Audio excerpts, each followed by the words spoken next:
We have to elect candidates that don't mind being in the trenches with the people, not sending text messages.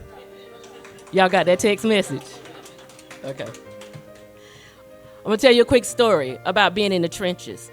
On this campaign trail, I met one constituent, 90 years old. And I remember my first interaction with her. I said, Miss Cora.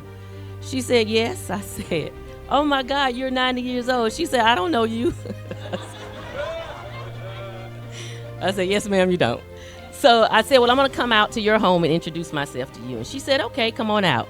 I went out to meet Miss Cora maybe a month or so ago and explained to her the voting process, explained to her how she could vote absentee. Fast forward to the storm. So Hurricane Helene comes in.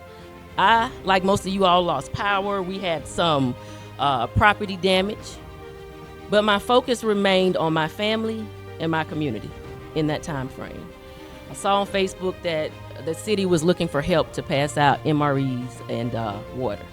So I immediately jumped on the bandwagon. I just showed up like I was a part of the city and started serving, right? I left Promised Land and I was thinking, wait a second, I gotta go back and check on Miss Cora.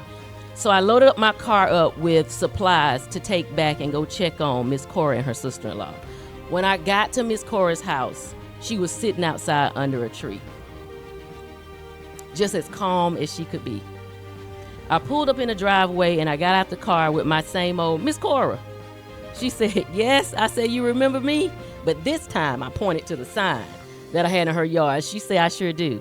So I went up to Miss Cora and I said, I know it's been rough, but I know you can't get out. So I brought the supplies to you. Miss Cora said, well, I sure do appreciate it, baby. And I said, and don't worry, I got your sister-in-law's supplies in the car too, right? So I go to put the supplies in her house and I open the door and I automatically think, Miss Cora, you lost power. And she said, yeah, it came on yesterday. And I said, did you clean out your freezer? She said, yes. And I said, well, I'm going to back my car up to your door. And all of that spoiled food that you have, you're not going to wait on anybody else to take it off. It's going in the trunk of my car. She says to me as I'm loading up the car, she says, how much do I owe you? I don't know if y'all know this or not, but I'm weak when it comes down to that kind of stuff. And I turned to her and I said, you paid for these services a long time ago. It is our responsibility to not forget those that cannot gain access to resources. And that is why we have to fight. That is why we have to fight.